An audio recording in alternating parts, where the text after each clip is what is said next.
Bienvenidos a este nuevo episodio, esto es Casa 1 y yo soy Yarian de Inteligentemente. Hace un par de días les estuve hablando en Instagram del gaslighting, les había prometido podcast y aquí está. Primero quería hablarles del por qué se llama gaslighting. Este término viene de una película de los años 40 llamada Gaslight, en la que un hombre hace creer a su esposa que está teniendo lagunas mentales y alucinaciones. Se llama gaslight porque el hombre usaba una luz de gas mientras ella dormía para buscar un supuesto tesoro en el ático, y cuando ella se levantaba y le decía, mira, alguien estuvo anoche en el ático, yo vi una luz, él le decía que estaba alucinando porque nadie estuvo ahí. Le hizo creer a esta mujer que estaba completamente loca y además le decía cosas como, cuando yo me casé contigo pensé que eras normal, y luego cambiaba y se volvía súper encantador y le hacía ver como que él cuidaba de ella. Entonces, de alguna forma, él se volvió la única perspectiva de vida para ella y no tenía noción de lo que era real y lo que era falso. Él tomaba las cosas de su lugar habitual, los cambiaba para que ella se confundiera y la culpaba por haberlo hecho. Le decía, cambiaste el cuadro de lugar, cambiaste esto de esta posición. Y ella simplemente pues le empezó a creer, aunque dudaba, pero decía, sí, bueno, puedo estar loca. Entonces, de esta película se empieza a denominar gaslight a un abuso psicológico que consiste en cambiar la percepción de realidad que tiene otra persona, haciéndole creer que todo lo que ve, recuerda o capta es producto de su imaginación. Para las personas que nunca han vivido algo así, quiero decirles que nadie está exento. Cuando a mí me pasó, siempre dije, yo jamás voy a caer con algo así, yo considero que tengo demasiado amor propio y crecimiento personal, obviamente yo detectaría, y al final me pasó. No duró mucho, como les conté en Instagram, fueron 3 meses máximo, pero pasó. Y dudé de mí, dudé de mis creencias, dudé de lo que yo hacía o sentía por los cambios de percepción que me hacía esta persona. Entonces, algo importantísimo que creo que todos deberíamos saber es cómo identificamos a un agresor de este tipo. Lo primero es que suelen ser encantadores. Ante la sociedad son personas perfectas para establecer relaciones. Y también se conoce que estos personajes tienen un alto grado de narcisismo. Y a ver, quisiera indagar un poquito más en esto. Vamos a contarles la historia mitológica del narcisismo. Narciso era un cazador reconocido por su belleza y era súper orgulloso. También tenía una incapacidad de amar, por lo que hirió a muchas personas. Una de estas personas que salió herida por el antiamor de Narciso fue Némesis, la diosa de la venganza. Y lo que hizo esta para castigar a Narciso fue atraerlo a un lago donde vio su reflejo y se enamoró de su reflejo. Narciso estuvo tan concentrado en su reflejo que dejó de hacer cualquier otro tipo de cosas hasta que murió. Entonces, esta es la historia de Narciso y así vemos a la persona narcisista. Solamente se enfoca en sí mismo, solamente se ve el ombligo. Stephanie Sarkis, una doctora en filosofía y terapeuta licenciada en salud mental, escribió en la revista Psychology Today técnicas que pueden utilizar estos abusadores. Por ejemplo, mentir sobre cosas súper obvias. Ahí te cambian la percepción. Por ejemplo, cuando a mí me pasó, esta persona me decía que yo le volteaba el teléfono cuando escribía. Entonces, de alguna forma, yo sabía que no le estaba volteando el teléfono, pero ya con el tiempo lo empecé a dudar, empecé a decir, ¿será que sí se lo volteo inconscientemente y él lo nota y yo no lo estoy notando? O sea, cosas muy locas. O por ejemplo, una vez yo iba manejando, un vecino se puso al frente, lo saludé y me dijo, bueno, si te lo vas a ligar, entonces me bajo del carro. O sea, cosas que yo decía, no es lógico, pero de alguna forma empiezas a dudar de que su percepción es correcta frente a la tuya. Entonces empiezas a dudar. Es importante que lo identifiques para que no vayas a seguir en este tipo de situación. También pasa que niegan cosas que han dicho o hecho, aunque tengas todas las pruebas.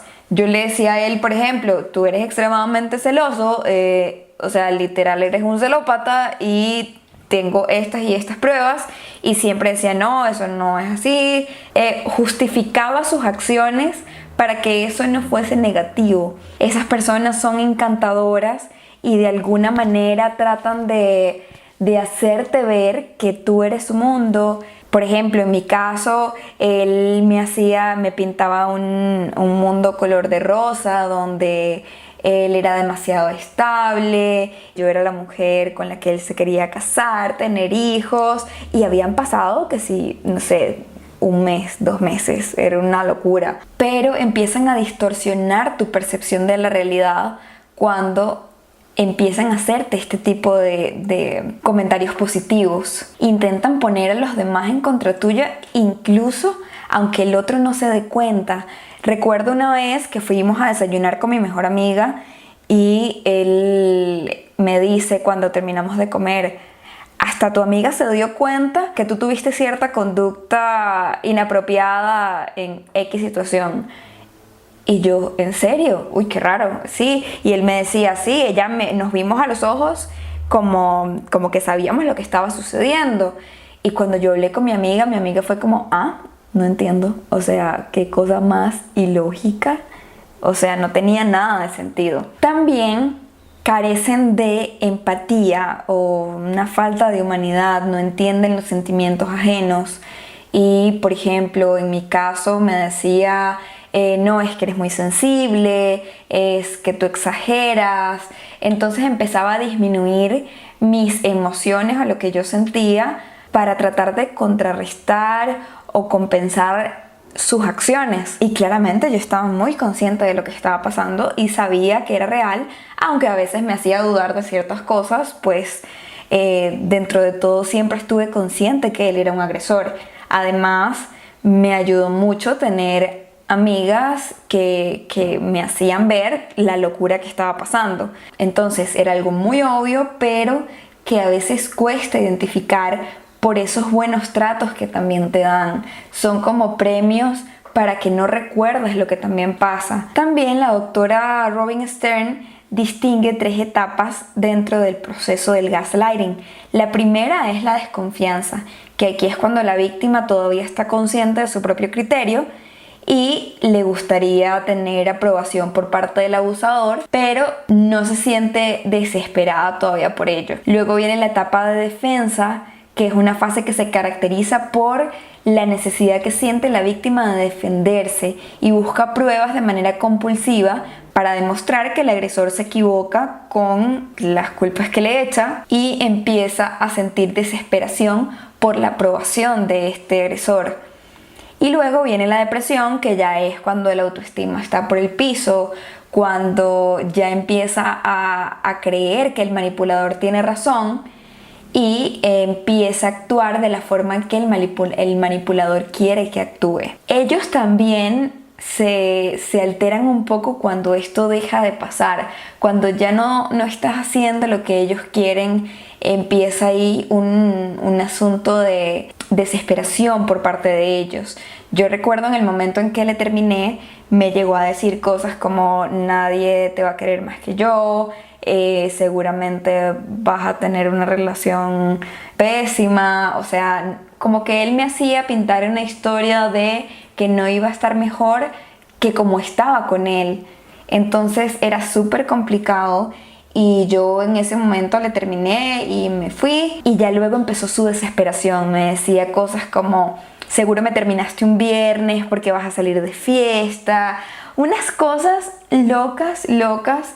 Y estas personas narcisas luego empiezan a querer tener contacto contigo como si nada hubiese pasado.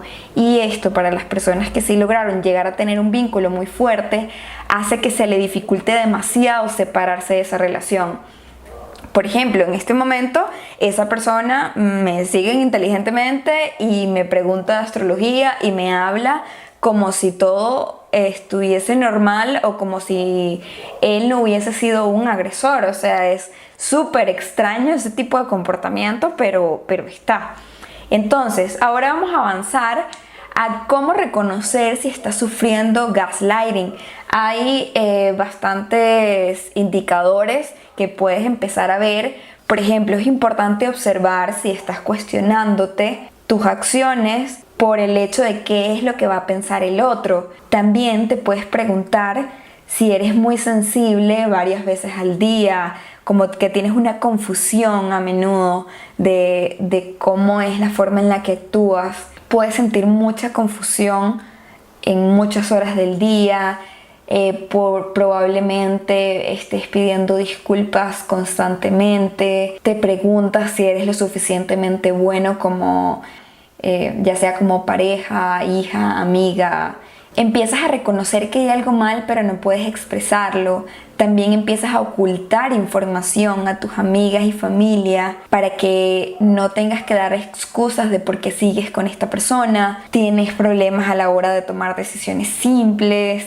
Tratas de no cambiar de planes para que la otra persona no se moleste. Empiezas a verte un poco más apagado, más apagada. Tienes la sensación de ser una persona completamente distinta a como eras antes. Y en el caso de que tengas hijos y, por ejemplo, sea tu pareja la persona agresora, vas a empezar a notar cómo tus hijos empiezan a intentar protegerte de él o de ella. Como les dije antes, cualquier persona es susceptible a sufrir esta situación. Es una técnica de maltrato psicológico bastante habitual y a pesar de la dificultad para identificarlo, existen formas de evitarlo. Entonces, ¿cómo podemos hacer que esta situación no llegue a nuestras vidas? Lo que les mencionaba antes, es demasiado importante rodearte de personas que estén conscientes de quién eres, de cómo eres y de cómo te cambia un agresor. También es importantísimo que confíes en tus creencias y tus ideales. Mientras más tengas autoconocimiento, menos fácil va a ser para un agresor de este tipo llegar a cambiar tus creencias y tu forma de ver la vida. También sería ideal que no cambies tus planes o tu forma de vida porque alguien te lo diga, ni tu forma de vestir, ni la forma con la que te sientes cómodo viviendo el día a día. Deberías enfrentar a esta persona porque ahí es cuando les digo que llegan a una desesperación, cuando ya se les enfrenta y se toma una decisión real. Y es necesario mostrarte fuerte en el momento de enfrentarte a esa persona porque puede dar la vuelta de una manera en la que vuelvas a entrar en su juego. Esa persona, como les dije, va a intentar volver a tu vida y alejarla de al 100% sería excelente. Ahora, he notado como en la mayoría de los estudios se ve con un porcentaje mucho mayor que sean hombres los que tengan este tipo de conductas o mujeres con muchísima energía masculina. Entonces también es una característica que podemos tomar en cuenta. Si entramos en el mundo de la astrología, puede parecer muy confuso identificar en una carta natal a una persona narcisista. Se puede reconocer con personas que tienen muchos planetas en Leo, con personas que tienen mucha energía saturnina o capricorniana, porque en el caso de Leo suele ser un signo que tiende a tener un valor personal bastante amplio. En el caso de Capricornio tienen muy poca empatía con los sentimientos ajenos, entonces suelen ver a los demás con superioridad y no entienden las emociones del resto de personas. Y también con personas con mucha energía ariana pueden sentir o pueden agredir de esta forma. No significa que estos signos sean malos, o sea, yo soy Aries y no he hecho gaslighting, pero hay que reconocer cuando tenemos una capacidad de poder agredir al otro y por eso hay que saber manejarlo. Para finalizar, me gustaría felicitar a aquellas personas que han logrado salir de una situación de gaslighting, porque probablemente en ese momento en el que saliste tu autoestima estaba súper baja y requirió de muchísimo valor salir de esa relación. Y no solo requirió de mucho esfuerzo en ese instante, seguro también después para reconstruirte después de la tormenta. Y eso es de admirar. Espero tener en un próximo episodio alguna persona que haya experimentado algo así para poder profundizar en cómo salir de una relación o de una situación de gaslighting, y por qué no, tal vez alguna persona que considera haber agredido a alguien con gaslighting y ya sea consciente de su conducta, tenerlo acá en este podcast para saber también el otro lado de la moneda. Pero bueno, muchísimas gracias por su tiempo, nos vemos en un próximo episodio de Casa 1. Recuerden que pueden seguirme en Instagram y en Facebook como inteligentemente.cr, en Twitter como IMCostaRica, y pueden escuchar este podcast en YouTube, Apple Podcast, Google Podcast y Spotify.